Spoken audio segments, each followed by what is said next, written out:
And Ivan, does this mine shaft have a name here? Or just a number? Beat mine 44 bis. 44B. This it's like A, B, etc. Yeah, you see, they're building full. See? Yeah.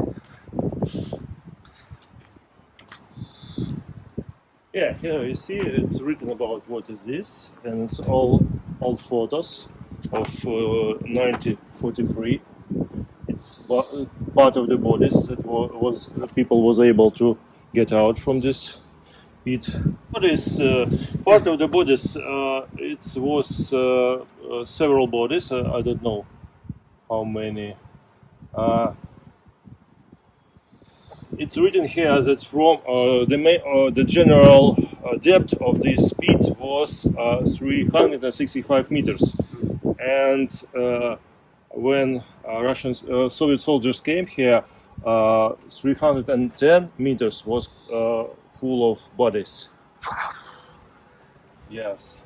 And it was this occupation between 1941 and 1943? Yes, it was during occupation because this pit divided on two parts, you see? And right now it's covered with, to avoid, here you can't see it because they made a little mud. Beton, I don't know. And that part you can see the water where the bodies are. Because mine without working pump usually really quickly filled by water.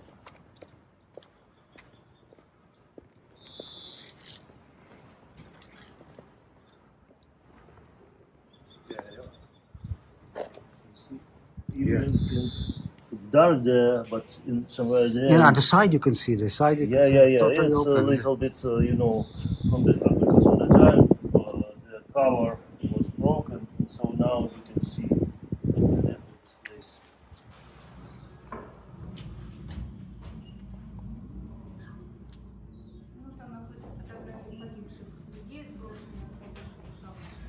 Here you can see the photos of the people who was dropped down to this pit, and there how it should look like actually at that time. And were they killed before or were they dropped alive? In the beginning of these events, they was dropped down alive because there was an economy of bullets. Oh.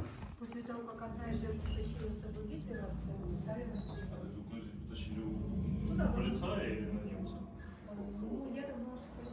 You can see the kids, the families, they were just dropped in the mine shaft.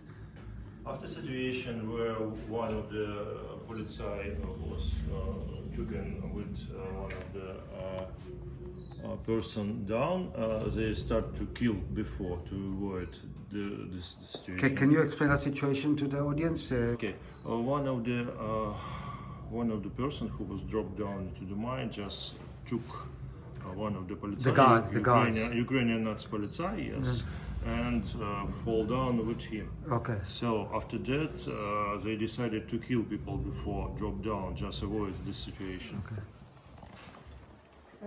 Good day, everybody. So Johnny and Dan yesterday. I'm going to say it really short today, so maybe all of you understand what's happening in Donetsk, why Donetsk will stand against fascism, and why it will never surrender. We are here in a mine shaft in Donetsk.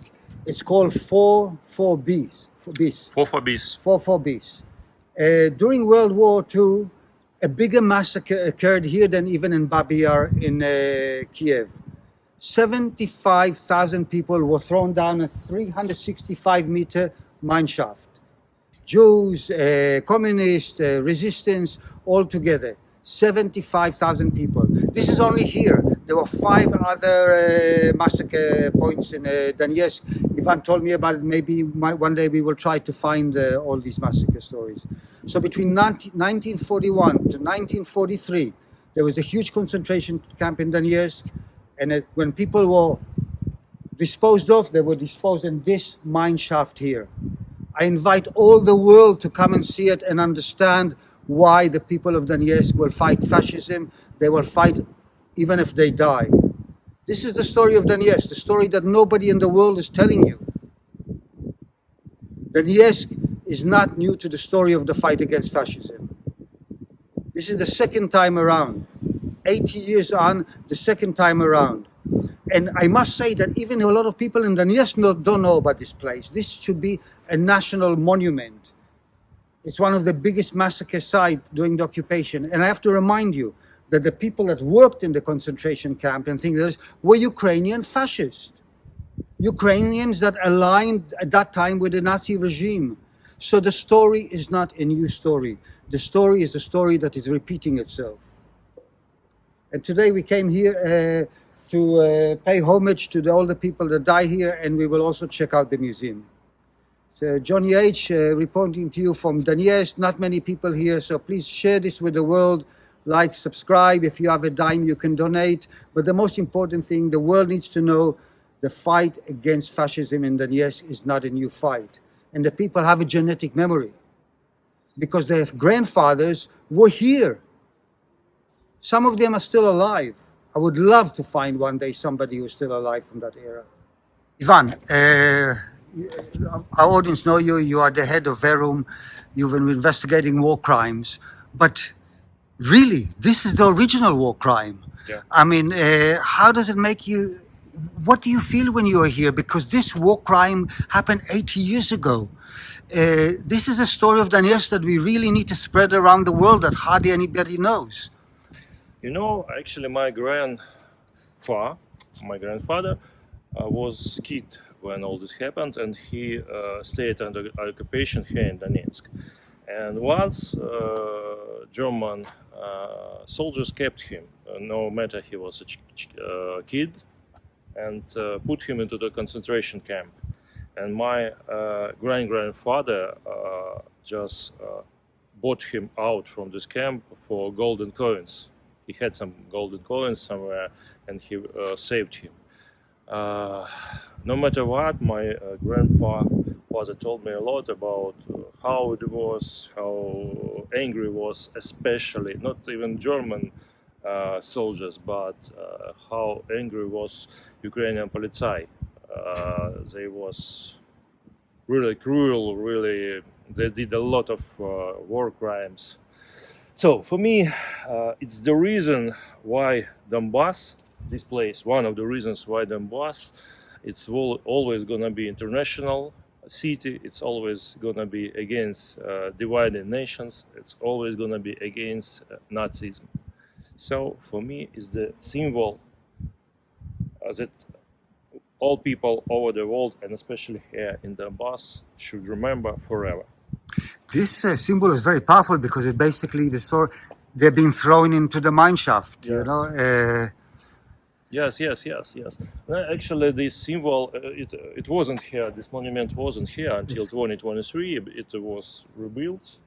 Actually, during Ukrainian times, this place was, covered with grass, and no one looked for it, because Ukraine, I guess, during all its story, from collapse of Soviet Union, tried to forget those symbols, I guess. But now I'm happy that this monument appears here, and it made me feel the scare, the terrible feeling that people who was dropped down into this pit felt that time. And again, I'm telling you again and again, it's good that it was rebuilt. It's good that we have this powerful monument here. And I'm telling you again, remember what was in the beginning of the 20th century, and let's stop what is happening now. Yeah, let's stop it. It's written here, okay. those Okay. walls made from 75,000 bricks. To remember the Yes, 75,000. to remember about 75,000 people. So you see, it's not a story, it's a documented thing. And in Soviet time, they documented everything meticulously. Ivan, let's just read some of the names so we understand the type of names that I can even ring the Abramson. Yes, Agos- Abramson. It's different. Agraponic, it's kid. You see it. Yeah, yeah. Ребенок, it's written. Yeah. Agraponic, mother, father, and 4 kids. Yeah. Yes, of course, it's.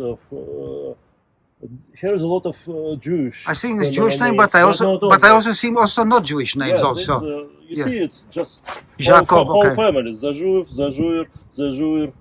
Zaideman, it's Jewish. Zaideman. Zaitsev, it's totally Russian. Yeah. Zaks, I don't know. Yeah. Kersunsky, it's Russian. Russian, yeah. Kersunskaya. So it was a mixture. It wasn't. Yes, of course. They Here killed was communists, people who trying to fight against Nazi, and actually Jews of and course, gypsies. Jews, gypsy, yes. Zinger, Yeah, Zinger Jewish name. Yeah. yeah. But Bogopolsky, As if a Russian name. Yeah. Voyka, it's Ukrainian. Yeah. It's mixed, of course. Yeah. A lot of Jewish, but not only. Yeah. Hait, Levitan, Hazanovich, Sunkov. Yeah. So you see it here.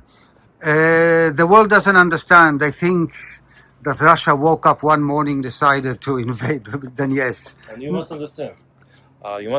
This is only the family names of upper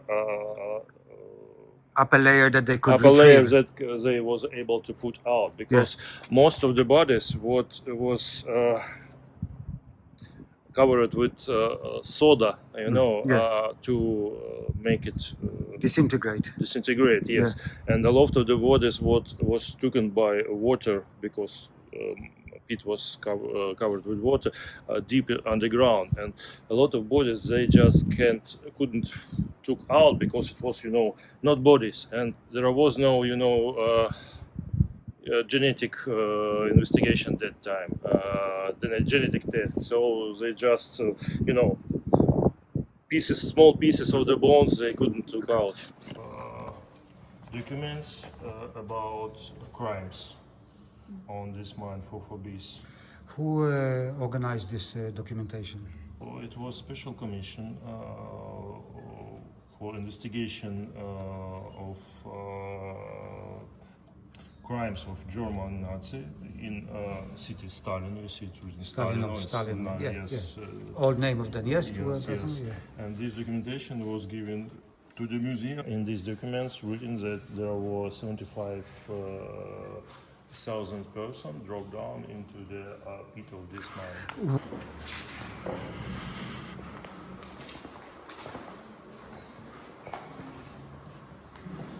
Это что?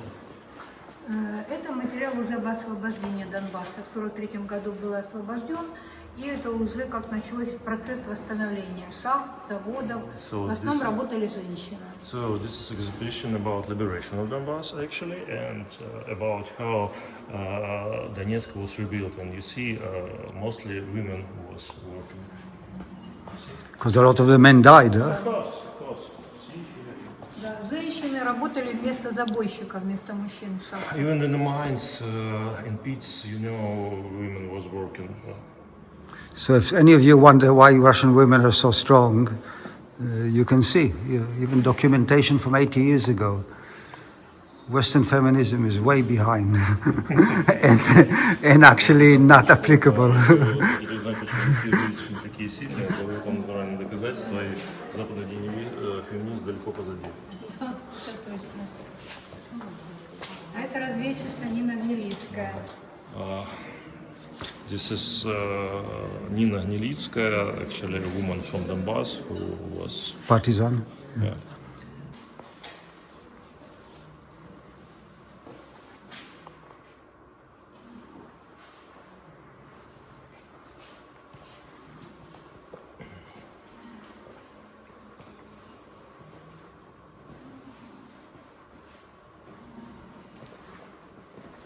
Вот еще история шахты 442. Here's more about Fufobis mine. Сумочка. Before dropping Вот down еще. into the mine, Nazi was undressed the people, and some of the things citizens saved and gave to the museum. Вот один единственный человек остался жив, Александр Положенцев. This person stayed alive.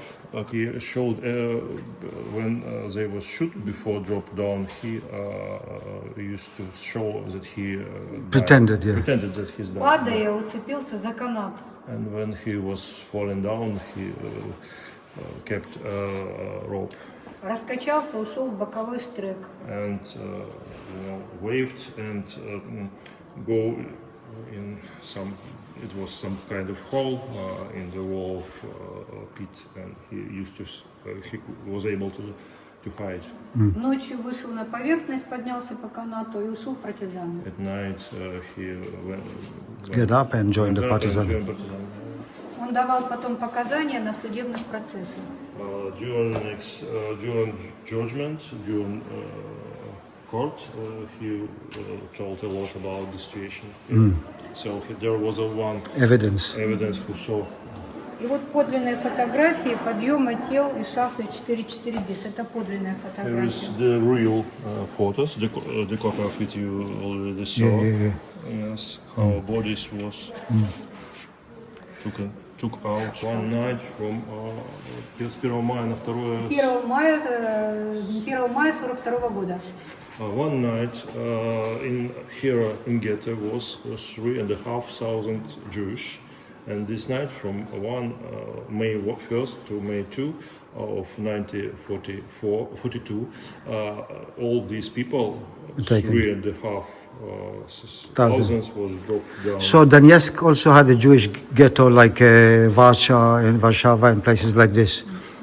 Here you can see the installation of concentration camp. That was called как? Номер? 162. This was called concentration camp number 162. On the territory of Donetsk. Donetsk district was 62, 60. was 62 concentration camps. Oh, how many people were held altogether in the concentration camps? Сколько людей всего было содержалось в концентрационных лагерях? Ну, известно, что погибло 149 тысяч. We only know that was killed in these camps 149,000. Okay. In this camp actually 162 was killed. Сколько еще? Более 20 тысяч. Да, более More than 20,000. Watch carefully, everybody. Watch the imagery. This is 80 years ago. Same imagery today.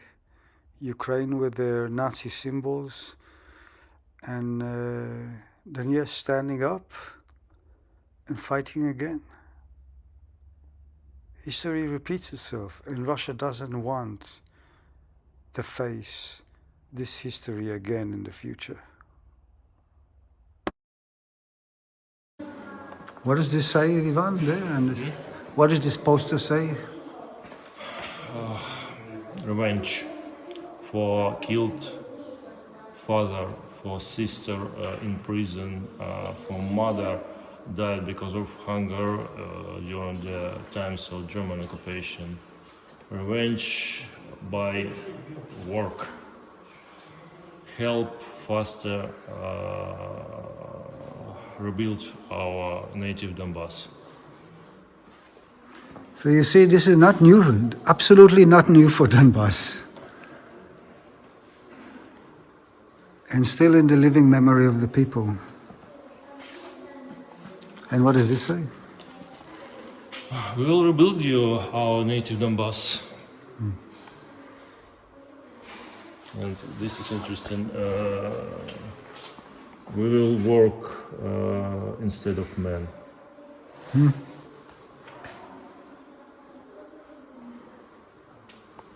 You see, it's shown even a man who is going in front. To fight, yeah, and the Yes, women the are really women. working. Who are working. And this is a woman who worked in mine underground, one of the most famous. Yes, no, but not the one.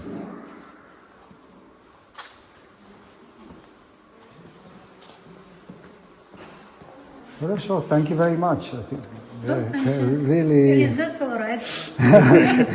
I really appreciate it.